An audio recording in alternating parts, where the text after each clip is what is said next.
Crystal Deal With It focuses on bridging the gap between where you're at now and where you'd like to be. We'll explore wisdom and techniques from a wide variety of domains and industries and apply them to your unique challenges.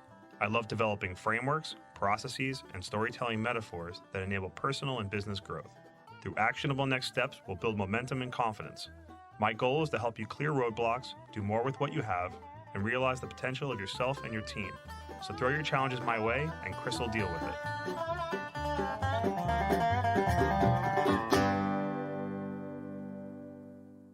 Over the Labor Day weekend, my beloved cat Yoshi passed away. We met when she was a cute, mangy little stray in the Bronx and was a part of my life for nearly 14 years. Losing someone is a chance for each of us to reflect, to crystallize that person in our hearts and minds, ensure their best memories and qualities live on in us. It can't be helped that they turn into a kind of abstraction through this process, an incomplete imprint of a person, but still a soul impacting lives long after their passing. Well, I've been doing this reflection for about a week, thinking about what Yoshi brought to my life and the life of our family. Through this memorial episode, I'd like to share these insights, these abstractions, along with some stories to illustrate them. A trigger warning is appropriate for this episode. I will talk about the death and burial of a pet. I suggest skipping this episode if these are topics you don't want to hear about. 1. Creating art can open our hearts and minds to possibility. So this story starts with a dog. A rescue dog from my previous relationship had inspired me to draw a fun little comic book called Sick Day. So it's about this guy with a busy job, but he sees a homeless dog during a storm. He decides to skip out in his meetings and his busy job to take it home, and rather than call the pound, he lets it into his life. It was a quirky little art project. I sold a few during some art shows, but I never really gave it much thought afterwards. But a year or so later, I was coming home from work one night. I got off the train at the Spite and Dival Metro North Station in the Bronx, and there's a long walk from there to our apartment in the Inwood neighborhood in Manhattan. So Yoshi came out to greet me, but she quickly darted back, likely scared of the other commuters. She went back into this metal fencing full of shrugs and a rocky cliff area overlooking the train station. But I worked late the next night, and I got off the train and she came back. Perhaps it was the lack of other commuters. I'll never really know, but she followed me halfway across the bridge between the Bronx and Manhattan. And I thought of her the whole way back to my apartment. It's October. There's cold nights. Winter was a few months away. So I decided to go back with a carrier and some treats, and she came back out to greet me. It's like she knew and just walked into the cage.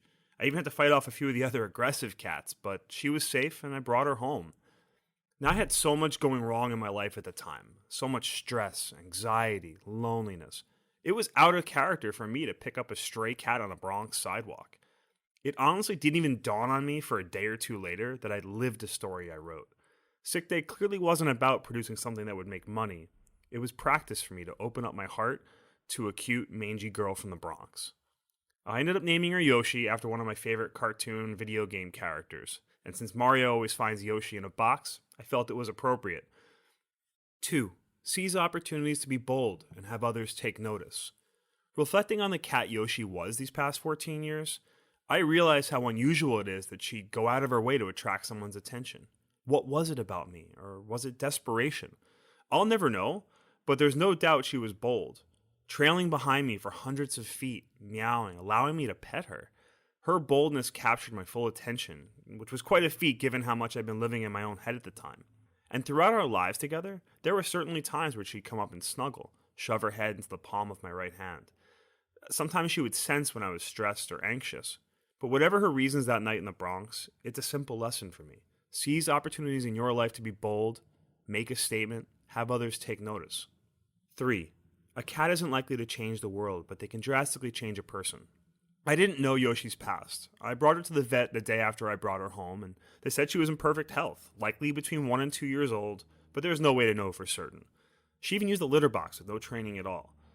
Now, I won't get into my home life at the time on this podcast, except to say that Yoshi's arrival was a harbinger of a lot of change. My marriage was in the process of ending. I had been interviewing for other jobs since I was miserable with the one I was in, and less than a month after Yoshi arrived, I was offered a career-changing opportunity. And a few months after that, I'd meet the woman I'd spend the rest of my life with.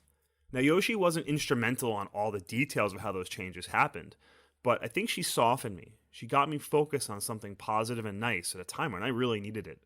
And it really prepared me to accept more positive and nice things into my life. And that's one of the nice things about this reflection is seeing how much change and growth happened over the 14 years we shared together. And Yoshi played a part in all that, and I'm forever thankful to her. Number 4, the natural way of life is to be easygoing. Yoshi was always a chill cat. She accepted change as it came. New girlfriend, a few apartment changes, introducing a rambunctious kitten named Princey, a move to the suburbs a few years later, and 2 children after that. And she adapted quickly to all of it. There was never any need to coax her or worry that she'd adapt to new situations.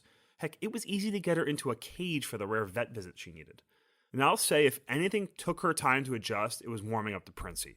But I guess now I can relate to how she must have felt because now I'm middle-aged and dealing with energetic toddlers. I mean, they can be a handful and sometimes you just want your space. But she was so wonderful when our children were brought home. She was patient. She kind of understood that I didn't have as much time or bandwidth for her. She still snuggled during some of those long nights and way too early mornings, but she was never resentful, even when we had to close bedroom doors to her because our oldest developed some allergies to cat dander. She never asked for anything. She accepted gracefully all the love and attention that did come her way. It was funny the things that made her playful. She'd love to snuggle under sheets and I'd make little Yoshi caves where she tried to smack fingers and toes. Reflecting on Yoshi, she's a wonderful example of all the philosophical and religious principles of aligning oneself with nature, taking life as it comes, one moment at a time, being where you are. I know I'm painting this with a broad brush of generalization, but I want to keep this short and focused on Yoshi, but I will remember Yoshi as easygoing and a reminder of how I should live my own life more aligned with the natural ebbs and flows of our existence. Number 5. If we're lucky, we can make our death something beautiful and life-affirming. I can't recall Yoshi ever being sick. Aside from being spayed soon after she came into my life, there were never any issues, just the regular checkups. At the end, she started losing a little weight, otherwise she was fine. In retrospect, I should have had more blood work done at her last checkup.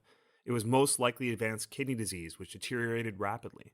I tried to get her a vet appointment when things were getting bad, but vets were slammed. It was going to take a week, and it was going into the Labor Day weekend. And since we live on the Jersey Shore with a huge influx of out-of-towners with pet issues, it was very tough. But regardless, she was clearly very, very sick, barely eating or drinking, stopped being able to jump up on furniture, crawling into dark spaces.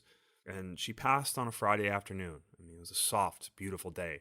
She passed in a sunny spot of the office floor. Our kids' daycare was closed that day, so the sounds of laughter and play wafted up to her from downstairs.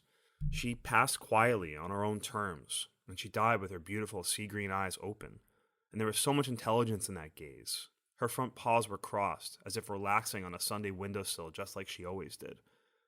It was extremely sad when my wife found her.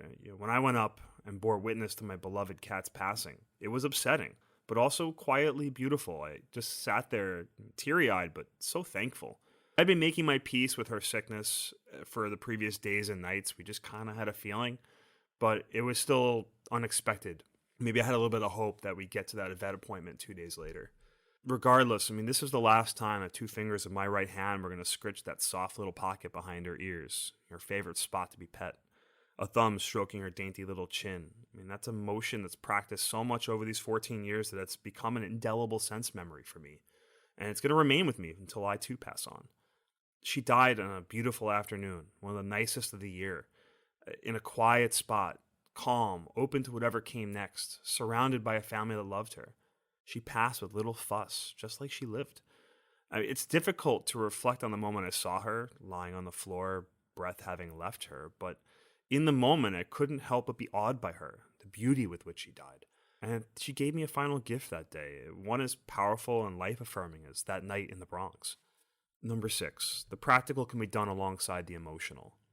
Through the grief of Yoshi's passing, I was keenly aware of the practical need to do something about her body. But our kids are 4 and 2. They were downstairs oblivious to what had happened. Neither my wife or I wanted to traumatize them, and while we did have some fear that day was coming, we hadn't really thought about the kids. But my wife kneeled down and told them that Yoshi was going someplace special. They wouldn't see her anymore, but that she crossed the Rainbow Bridge. Putting the religious part of it aside, it was a beautiful moment, and seeing the kids accept the fact that Yoshi wasn't going to be around anymore. There's going to be time enough to explain it to them when they're older. If they do have memories of Yoshi, we can explain what happened, but perhaps one day they'll even come across this memorial podcast and learn a little bit more about what Yoshi meant to me and to them. And when they do, they're going to realize how much our cat Yoshi really adored them. Anyway, I decided to bury Yoshi in our backyard. There's a spot just slightly out of the way of the pathway through the yard. It's a spot that gets plenty of morning and afternoon sun, a spot that can be hers, where her bones can rest bathed in the sun, close enough to hear the sounds of children playing and friends laughing. Now, I've never had to bury a pet before. Digging a deep hole is easy enough, but somehow I found it easy to do what needed to be done while I processed the heavy emotions of having lost a dear pet. To borrow a term from fantasy, Yoshi was more like my familiar, this loyal and constant companion.